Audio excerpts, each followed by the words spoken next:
धर्म की नगरी काशी में आने वाले महापर्व सावन माह को देखते हुए कांवरियों व तीर्थयात्रियों को गंगा स्नान की सुरक्षा व्यवस्था के लिए बनारस के माझी समाज की बैठक डॉक्टर राजेंद्र प्रसाद घाट पर की गई।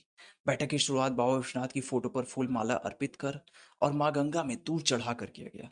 समिति के राष्ट्रीय अध्यक्ष विनोद कुमार निषाद ने मीडिया से बात करते हुए बताया कि आगामी सावन में पूरा माझी समाज 84 घाटों का जिम्मा लेगा। कोई भी तीर्थयात्री अगर डूबता रहेगा तो माझी समाज का नाविक अपनी जान जोखिम में डालकर उसकी जान बचाएगा। और वाराणसी के सभी घाटों पर समिति की ओर से निशुल्क गोताखोर तैनात रहेंगे।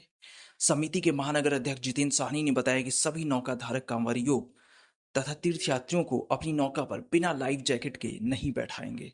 यदि कोई भी बिना सुरक्षा उपकरण की यात्री बैठाएगा तो समिति उस नौका चालक पर कठोर कार्रवाई करेगी। 6 महीने तक नाविक पर प्रतिबंध लगा दिया जाएगा और उसके खिलाफ पुलिसिया कार्रवाई भी कराई जाएगी।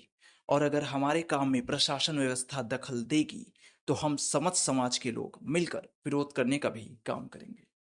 तो हथियार हमारा, गंगा में अधिकार हमारा, जन्म जन्म से नाता है, गंगा हमारी माता है। भैया आपके परिचय जानना चाहेंगे और आज यहाँ पे किस तरह की बैठक? मैं विनोद कुमार निषाद, कार्यकर्ता नाविक समाज, अध्यक्ष माँ गंगा निषाद राज सेवा समिति उत्तर प्रदेश।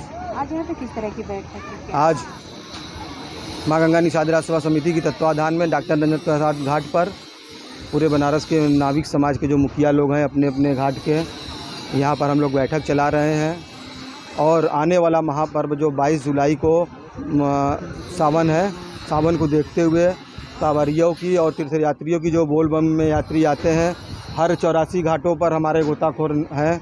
और आज हम लोग इसलिए इस बैठक को किया गया है और सबको नाविक समाज को बुलाया गया है कि अपने नाव पर लाइफ जैकेट रखेंगे और कोई भी कांवरिया अगर डूबता हुआ नज़र आता है, अगर फिसल के चला जाता है यात्री, गंगा में डूबने लगेगा तो उसको अपनी जान पर खेल कर बचाने का काम करेंगे। और पुराने ज़माने से हम लोग करते चले आ रहे हैं और कुछ दिनों से समझिए कुछ 2-4 वर्षों से एनडीआरएफ, लेकिन हम लोग अनादिकाल से हमारे पूर्वज के समय से हम लोग यात्रियों की सुरक्षा व्यवस्था में लगे रहते हैं। इसलिए हम लोग आज यहाँ बैठक की है। पूरे 84 घाट के यहाँ मुखिया हैं और यहाँ उपस्थित है, सबको बताया गया है।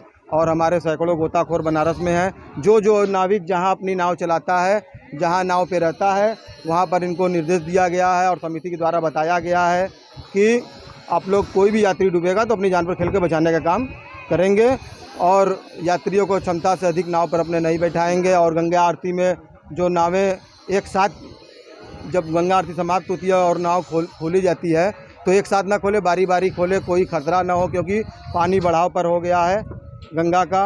और तमाम माझी समाज की जन समस्याओं की यहाँ बैठक हो रही है। स्थान से ऊपर होता है, जब गांव-गांव में पानी घुस जाता है तो बनारस का जो नौका धारक समाज है वो जाता है। जब डीएम, एसएसपी और सब लोग आते हैं तो जब हम लोग की नौका की मांग होती है तो हम लोग गैर जनपदों में और गाँव के अंदर जाके बचाने का काम करते हैं। और नौकायन कभी बंद नहीं होना चाहिए। नौकायन ही मात्र एक साधन है।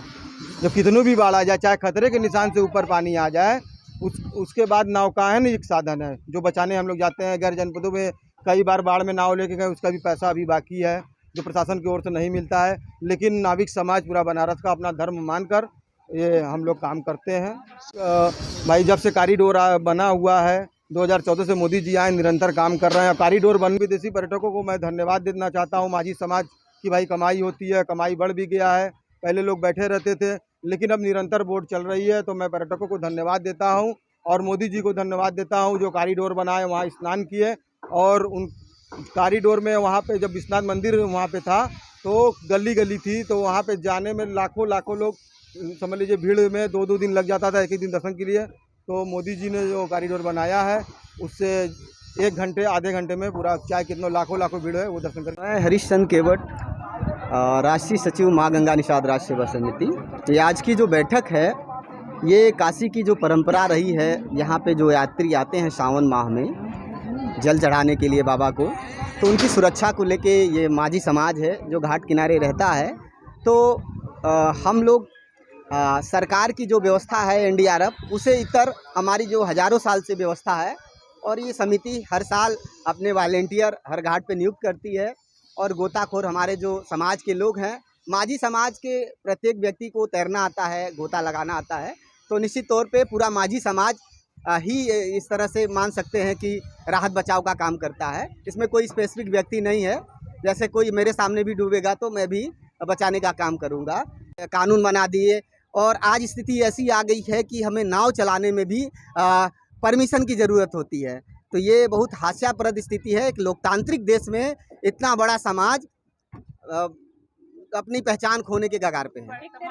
एक तरफ बारिश बढ़ जाती है, बाढ़ की भी स्थिति काफी हो जाती है, दूसरी तरफ आपने तट पे खड़े रहते हैं, उसमें चुनौतियां क्या आती है? क्या उसमें कुछ प्रशासन की मदद या कुछ ऐसी? देखिए माझी समाज खतरों से खेलने वाला समाज है। लहरों से उसका रिश्ता है, लहरों से उसकी मोहब्बत है, नदी से उसका प्यार है। वो माँ है नदी, तो एक माँ और बेटे का जो संबंध है वो और कोई नहीं समझ सकता।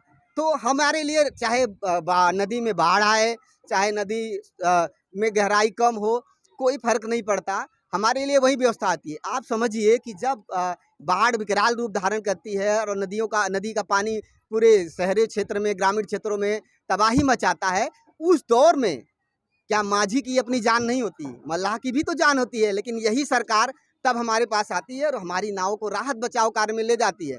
सरकार के पास आप गिन लेंगे तो एनडीआरएफ की मुश्किल से 10 से 15 नावें होंगी।